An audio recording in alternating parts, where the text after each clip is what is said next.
তো শুভ সকাল আমার প্রিয় বন্ধুরা, তোমরা যে যেখানে আছো ভালো আছো, সুস্থ আছো। বিট্টু বিদিশার আরেকটি নতুন পর্বে তোমাদের সকলকে স্বাগত জানাই। এখন বাজে 6:45। ঘুম থেকে উঠে আগে বাসি ঘরগুলো ঝাড় দিয়ে নিয়েছি, তারপরে এই যে বাইরের দিকটা ঝাড় দিতে এসেছি। বাইরের দিকটা ঝাড় দিয়ে নেব, তারপরে কাপড় ছেড়ে ঘরে খাবার দাবার করে বিদিশার টিফিন রেডি করব। তো ভাবলাম আগে ঝাড়টা দিয়ে নিই, তারপরে একেবারে কাপড় ছাড়বো। কারণ এই যে বাইরের দিকে ঝাড় দিয়ে নিয়ে আবার বাসি কাপড়ে মানে সাজো কাপড় পরে আর ভালো লাগে না। ওই জন্য ভাবলাম একেবারে নাইটিটা ছেড়ে নেবো। তো ঝাড় দিয়ে নিই, তারপরে হাত মুখ ধোবো। ওই জন্য আগে ঝাড় দিতে এলাম। তো বাসি ঘরগুলো আগে ঝাড় দিয়ে নিয়েছি, তারপরে বাইরের দিকে এসেছি। তো বাইরের দিকগুলো আমার ঝাড় দেওয়া হয়ে গেছে। এই ঝাঁটাটা ধুয়ে রেখে দিলাম। এখন এই যে আবদারগুলো কুড়িয়ে ফেলে দিয়ে আসবো। একেবারে বাইরের কাজগুলো চুকিয়ে তারপরে ঘরের দিকে করব। তো ওখানে আবদার জড়ো করে রেখেছি ঝাড় দিয়ে, এগুলো সব কুড়িয়ে ফেলতেই অনেকটা টাইম লেগে যায়। ঝাড় দিতেও হয় আমাদের অনেকটা জায়গা, ওই যে বাগানের দিক, কুয়োতলার দিক, অনেকটা জায়গায় ঝাড় দিতে হয়। তো ঝাড় দিয়ে আবদারগুলো কুড়িয়ে ফেলে দিয়ে এলাম। রেখে এখন ব্রাশ করব, বিদিশাকেও ব্রাশ করিয়ে নেব, তারপরে টিফিন রেডি করব। তো ঝাড়পাট দিয়ে ঘরে এসে টিফিন রেডি করে স্কুলে পাঠিয়ে দিয়েছি। ওকে পাঠিয়ে দিয়ে আজকে তো বৃহস্পতিবারে আমাদের অনেক ধোয়া পোছা আছে। তো এই যে থালা বাসনগুলো এখন জল বোলাচ্ছি। সব থালা বাসনগুলো নামিয়ে নিয়েছিলাম ওখানে যেখানে আমি থালা বাসন রাখি। আর যে থালা বাসনের র্যাকটা এনেছি না, ওটা এখন রাখিনি, ওপরে তো ওটা রাখতে হবে। তো উপরে এখন ওই যে স্ক্রু আনতে হবে, স্ক্রু দিয়ে ওটা মিস্ত্রি দিয়ে একটু করলে ভালো হবে। কারণ এমনি তো আমরা তো পারবো না ওই স্ক্রুটা দিতে। ওই জন্য আমাদের মিস্ত্রি তো আসেই যখন তখন, তো ওকে ভাবলাম লাগিয়ে দেবো। তার আগে ভাবলাম রান্নাঘরটা তো ঝাড়া হয়নি, রান্নাঘরটা একটু পরিষ্কার করে নেব, তারপরে একেবারে রাখবো, পুজোর আগে রাখবো। তো এখন এখানে আর কষ্ট করে কিছুদিন রাখি। আসলে এখানে জায়গাটা তো অনেকটা ছোট, অতগুলো থালা বাসন রাখতেই ধরে না। আর বিট্টু তো আছেই, ও তো একটা থালা একটা গ্লাস নেয়, বাকি সব জিনিস পড়ে যায়। ওই জন্য অনেকটা অসুবিধা হয়, ওই জন্য র্যাকটা নিলাম। তো যাই হোক, আমার থালা বাসনগুলো জল বোলানো হয়ে গেছে, একদম জল বুলিয়ে গুছিয়ে রেখে দিলাম। রেখে দিয়ে এখন গ্যাসটা মুছছি। গ্যাসটাতে দেখুন কি অবস্থা হয়ে আছে, প্রতিদিনই হয়। ওই যে আটা গুঁড়িয়ার পরে আজকে তো রুটি আর আলু ভাজা করেছিলাম ওর টিফিনে, পরোটা আর আলু ভাজা, আর রুটি করেছিলাম। রুটি বেশি করিনি, 2টো রুটি করেছিলাম। আবার 2টো আমার শ্বশুরমশাইয়ের জন্য রুটি করেছিলাম, আর বিদিশার জন্য পরোটা করেছিলাম। 4টে করেছি, আর আলু ভেজেছিলাম। তাতেই গ্যাসটা একদম নোংরা হয়েছিল, তো একদম পরিষ্কার করে নিলাম। পরিষ্কার করে এখন ঘরটা মুছতে এলাম। তা আজকে তো বৃহস্পতিবারে আমি প্রতিদিনই সব ঘরগুলোই মুছি। তো একদম ভেতর বারান্দা সব কিছু মুছে নিলাম। মুছে নিয়ে এখন রান্নাঘরটা মুছে নিয়েও তারপরে ওই যে পুকুরে বাসনগুলো ডুবিয়ে দিয়ে এসেছিলাম। তো অত তো দেখাতে পারি না, সব অফ ক্যামেরাতে করা হয়। ক্যামেরার মধ্যে সব কিছু করলে তো অনেক বড় ভিডিও বড় হয়ে যাবে, ওই জন্য সব কিছু করিনি।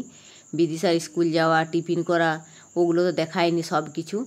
তো এত সব করতে গেলে তো অনেক বড় ভিডিও হয়ে যাবে, আর ভিডিও করতে কাজ করতে অনেকটা দেরি হয়ে যায় ক্যামেরা নিয়ে কাজ করলে। তো যতটা পারি ততটাই করি, পুরোটা করতে পারি না। তো এখন ঘরগুলো মুছে নিচ্ছি। ওগুলো মুছা ওই দিকটা হয়ে গেছে, এখন এই দিকটাও প্রায় হয়ে গেছে। এই দুয়ারের দিকটা একটু মুছে নেব, তারপরে পুকুরে যাব বাসনগুলো ধুতে।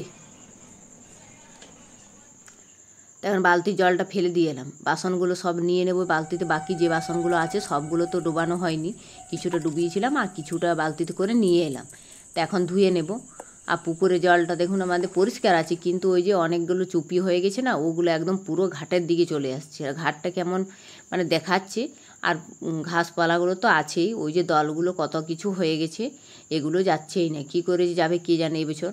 তো তোমরা যে যেখান থেকে আমার ভিডিওটা দেখছো অবশ্যই লাইক শেয়ার সাবস্ক্রাইব করে পাশে থেকো। যারা নতুন বন্ধু হয়ে আমার ভিডিওটা দেখছো তারা তো চ্যানেলটাকে সাবস্ক্রাইব করো, আর যারা পুরনো বন্ধু হয়ে আমার ভিডিও দেখছো তাদেরকে তো অসংখ্য ধন্যবাদ। আমার বাসনগুলো ধোয়া হয়ে গেছে, এখন যাব উঠোনে উবড়িয়ে দেবো। উঠোনে উবড়িয়ে দিয়ে আজকে ভাবলাম বাদামগুলো একটু রোদে দেবো। তো বাদামগুলো নিয়ে এলাম ছাদে, আর বাদামগুলো দেখছি খুলে দেখাচ্ছি। এমন অবস্থা হয়ে গেছিলো না, কি বলবো, আমার ভুলেই আজকে সব নষ্ট হয়ে গেল। ওই যে অনেক দিন ধরে রোদে দেবো ভাবছি, কিন্তু রোদে দেওয়া আর হচ্ছে না। ওই যে বৃষ্টি পড়ছিল না, ওই বৃষ্টির স্রোতেই নিচে নামা ছিল, একদম যেমন সেই বাদামগুলো একটা ধোয়া ওড়ার মতন হয়ে গেছে। তো মেলে দিলাম সব বাদামগুলো। জয়চণ্ডী পাহাড়টা আমাদের দেখা যাচ্ছে পুরো একদম চূড়ো। এখন তো আজকে মেঘটা তো পরিষ্কার নেই, না হলে একদম পরিষ্কার দেখা যায়। আর এই যে চারিদিকে কত সুন্দর গাছপালা, সবুজ কাশফুল দেখা যাচ্ছে দূরে। তা অনেক জঙ্গল হয়ে গেছে এখন, নাহলে পুরো জায়গাটা একদম পুরো ফাঁকা জায়গাটা দেখাতো। আসলে এখন বর্ষাকাল তো, বর্ষাকালে মানে অনেক গাছপালা বেশি মানে একটু মানে উপর দিকে উঠছে গাছগুলো, ওই জন্য অতটা দেখা যাচ্ছে না। রেল লাইনটা আর ওই পাহাড় মানে সব কিছু একদম পরিষ্কারভাবে দেখা যায়। গ্রীষ্মকালে খুব সুন্দর দেখা যায়। গ্রীষ্মকালে যত গাছপালাগুলো সব শুকিয়ে যায় তখন অনেক সুন্দর দেখায়। দূরে কাশফুলগুলো দেখা যাচ্ছে। আর ওই যে ট্রেন যাচ্ছে, ট্রেনের আওয়াজ আসছে, ওটা ও লাইনে যাচ্ছে। এই লাইনে এলে এখানে দেখা যেত। আর এদিকে তো আমাদের ফার্মটা, আর ওই যে পুকুরটা আমাদের।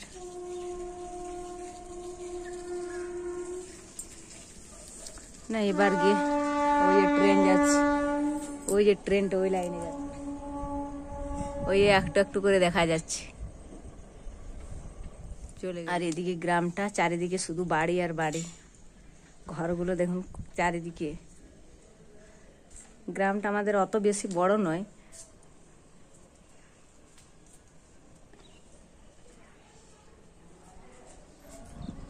যে এগুলো। অনেকক্ষণ থাকলাম, এবার যাই, এবার গিয়ে স্নান টান করতে হবে, অনেকটা বেলা হয়ে যাচ্ছে। তখন দরজাটা লাগিয়ে দেব।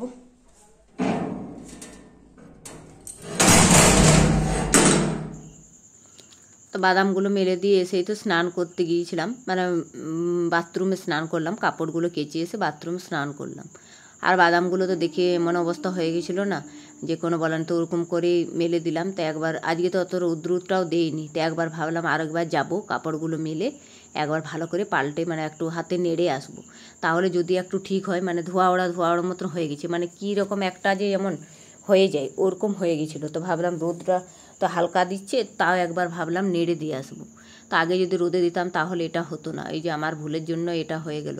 আবার অনেকগুলো বাদাম আছে, আর একটু অন্য বস্তায় আছে, ওগুলো ঠিক আছে, কারণ ওগুলো তো নিচে রাখিনি, ওগুলো মানে একটা জায়গার উপর দিয়ে রেখেছি। আর এগুলো নিচে একদম পুরো মানে সিমেন্টের উপরটাতে ছিল, ওই জন্য এরকম হয়ে গেছে। আর বর্ষাকাল, এখন বর্ষাকালের জন্য স্যাঁতস্যাঁতে হয়ে গেছে। তো যাই হোক, আমার কাপড়গুলো মেলা হয়ে গেছে, কাপড়গুলো মেলে এখন থালা বাসনগুলো ঘরে রেখে দেবো, কারণ অনেকক্ষণ ধরে উবড়ানো ছিল। আর রোদ মানে পুরো তেতে গেছি, হালকা রোদ দিচ্ছে তাও। তো বাসনগুলো রেখে মুড়ি খাওয়া দাওয়া করে নিয়েছি, পুজোটাও দিয়ে নিয়েছি। তারপরে যে সবজি কাটতে বসেছি, সবজিগুলো কেটে নেব। তো ওই যে লাল ডাঁটা কেটেছি, লাল ডাঁটা, বরবটি আর ঝিঙে কেটেছি, ওগুলো দিয়ে একটি সবজি বানাবো। আর কিন্দুরি ভাজা করবো, আজ তো বৃহস্পতিবার নিরামিষ। আর ওই পেঁপে ছিল একটু, কালকে ডালিয়া করেছিলাম, বাকিটা ছিল, তো ভাবলাম কিন্দুরির সঙ্গে দিয়ে দিই, শুকিয়ে যাবে নইলে। তো কিন্দুরি আর পেঁপেটা ভেজে নিচ্ছি, শুকনো লঙ্কা ফোড়ন দিয়ে একদম লাল লাল করে ভেজে নিচ্ছি। তারপরে ওই যে তরকারিটা করবো ঝিঙে লাল ডাঁটা দিয়ে। ঝিঙে লাল ডাঁটা দিয়ে তরকারি খেতে খুবই ভালো লাগে। তো লাল ডাঁটা তো এতদিন ছিল না। আর ওই যে দিদিদের ওইদিকে একটা বাড়ি আছে, মানে ওদিকে, ওখানে ছিল, তো ওরা নিয়ে এসছে, তাই আমি একটা নিলাম। একটাই অনেকগুলো ডাঁটা হয়েছে। আর কি সুন্দর বড় বড় লাল লাল ঝাড় ডাঁটাগুলো। আমাদের এই বাগানেও লাগিয়েছিলাম, কিন্তু তখন হয়নি, বর্ষার জলে সব নষ্ট হয়ে গেছে। তো এই যে সবজিটা ভেজে নিচ্ছি।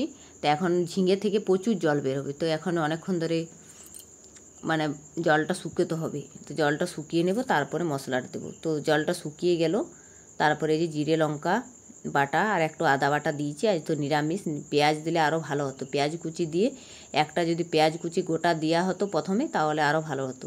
কিন্তু নিরামিষের জন্য আজকে তো দেবো না পেঁয়াজ। তো যাই হোক, সবজিটা আমার হয়ে গেছে, একটু জল দিয়ে দিলাম, খাড়িগুলো মানে সেদ্ধ হলে হয়ে যাবে। খাড়িগুলো বলতে ডাঁটাগুলো। তো তরকারিটা হয়ে গেছে, নামিয়ে নিয়েছি। আর এই যে একটু ভেন্ডির টক বানাবো আমার জন্য, আমার তো একটু টক না হলে আবার ভালো হয় না, ওই জন্য একটু ভেন্ডির টক বানাচ্ছি। তো ভেন্ডির টকটা হয়েছে, একটু তেঁতুলগুলো দিয়ে দিলাম। আর এই যে রান্নাবান্না হয়ে গেছে, ভেন্ডির টক আর ওই কিন্দুরি পেঁপেতে ভেজেছিলাম, আর ওই যে সবজি, আর বিদিশার বাবার জন্য ওই যে করলা ভাতে দিয়েছিলাম। আর এই যে ওদেরকে খেতে দিয়ে দিয়েছি, বাবাকে আর বিদিশাকে। তো ওরা খেতে খেতে বিকেলে ঘুম থেকে উঠে, আর এই দেখুন বিদিশা ওর মামামের কাছে চা মুড়ি খাচ্ছে। ওর মামাম খাচ্ছিল, ও বলছে ও খেতে চায়নি, ওর মামা আমি দিল, বলছে নে তুইও খেয়ে নে। আর বিট্টু দেখুন ও খেচ্ছে, মানে খেতে চাইছে না, কিন্তু ওর জামটা ধরে বলছে আমি নেবো, তার দুজনে ঝগড়া লেগে যাচ্ছে। তাই এই যে বাদামগুলো উপর থেকে নিয়ে এসেছিলাম কুড়িয়ে, মেঘ দেখাচ্ছিল একটু আগে, ভাত খাওয়া দাওয়ার পরে একটু উঠোনে বসেছিলাম বিদিশাদের কাছে, তারপরে নিয়ে এলাম। নিয়ে এসে এই যে ঘরে ভালো করে পরিষ্কার করে নিয়েছি, নোংরাগুলো বিছিয়ে দিয়ে এখন মানে যে জায়গার মধ্যে ভরে দিয়েছি। আর বস্তায় রাখবো না বাবা, অনেকটা নষ্ট হয়ে যাচ্ছে, বস্তায় আর ভরিনি। আর বিট্টু দেখুন কি করছে, খেলা করছে। যে নেল পালিশটা নিয়ে এসে আমাকে বলছে দাও, খুলে দাও। বিট্টু রাগ দেখুন, ও নেল পালিশটা নিয়ে দেখে আমাকে বলছে খুলে দাও, আরো ওইটা লেগে যাবে।